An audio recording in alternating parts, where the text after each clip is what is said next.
Hey guys, Scar9 here, and welcome back to my channel today. It is looking like the Rise of Iron DLC is 100% legit. Kotaku has went ahead and announced that two of their sources have confirmed that the poster itself and the expansion are both legit.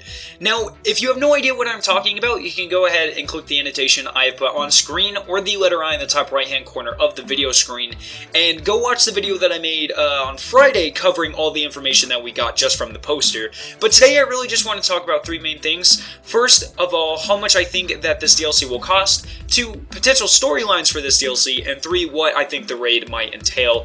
Now, I do use multiple sources just kind of for backstory and things that Bungie has said in the past and stuff like that. So if you are curious about anything I say, go ahead and check the links down in the description for all of my sources for my information. So first, I do want to talk about how I think it will be priced. A lot of people have been asking me if I think this DLC will be free, and no, it won't be. I don't see any scenarios where that is the case. Earlier in the year, Activision actually told their stockholders that there is a DLC slated for the fall that was roughly the size of The Taken King. In addition, Kotaku is reporting that the Rise of Iron DLC will definitely be larger than the Dark Below and House of Wolves expansions. Because of this, the price will realistically be between $20 and $40. I'm aiming at the $40 mark. Maybe we can get lucky and it'll be $30. But we don't know. Obviously, we'll get more information on this stuff when it is officially revealed at E3, but I would definitely plan for the $30 to $40 range. So now I do want to talk about what I think the storyline will be centered around. So I am almost positive that this DLC is going to focus on the Fallen, and that Lord Saladin will be the main NPC for this DLC. So for example, for the Dark Below, Eris Morn was the main NPC. We went and talked to her for all of the storyline stuff and, quests and all that. So I'm pretty confident that Lord Saladin or Lord Shaxx will be the main NPC for this DLC. The promo poster is almost certainly supposed to allude to a battle similar to that of Twilight Gap. For those of you who don't know, Twilight Gap is actually one of the largest battles in the history of the city. Lord Shaxx led a team of Titans. It's thought to be Titans, but it might have actually been all sorts of Guardians, to defend the city against the House of Kings, and they were successful in defending it.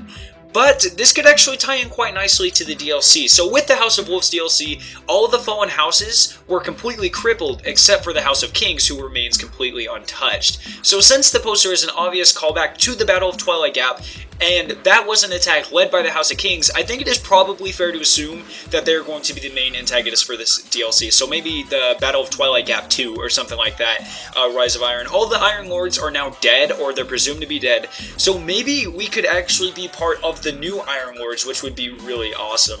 So that's pretty much all that information that we can gather. People are speculating like time travel and stuff. I think that's too complicated to work into Destiny's story. I know the Vex do it, but if we actually partake in it, it might get pretty crazy. So I'm going to go ahead and say that this is going to be kind of a Battle of Twilight Gap 2. And so finally, what do I think the raid will entail? Well, there's a rumor going around that this is actually the finished product of a raid meant for the House of Wolves DLC that never got released. However, Kotaku has said that their sources have come out and said that this is not at all the case. This is a completely new raid that focuses on story elements from this DLC. However, they also said that, quote, it is based on the Fallen with a twist. So I don't really know what to take from that statement. How do you twist up a single faction? So the only thing I can really think of is maybe like the Cabal or the Taken or something kind of come and help the Fallen, maybe the Vex, but I don't know what else that could mean, really. So, after watching the King's Fall Twitch stream, I can only say that I'm excited for any raid that Bungie will put out in the future. The new raid team, or the experienced raid team rather, seems to have already perfected the art of storytelling within a raid, while still making it fun and very challenging. So, I'm excited for this raid, but I don't really, like I said, Fallen with a twist. What are we supposed to take from that? That's pretty vague. So that is going to wrap up today's video. What do you guys think? How much do you think this will be priced at? Do you think the story will focus on what I suggested or something else? And what do you think the raid will be centered around? Tell me down in the comment section below. I'm very interested to hear your opinions. Make sure to leave a like rating on this video if you do enjoy speculation and are excited for the new DLC. Click the annotation on screen to see my guide on the quickest way to level up your Vanguard ranks. And finally, subscribe for more awesome Destiny content. And I'll see you guys in my next video.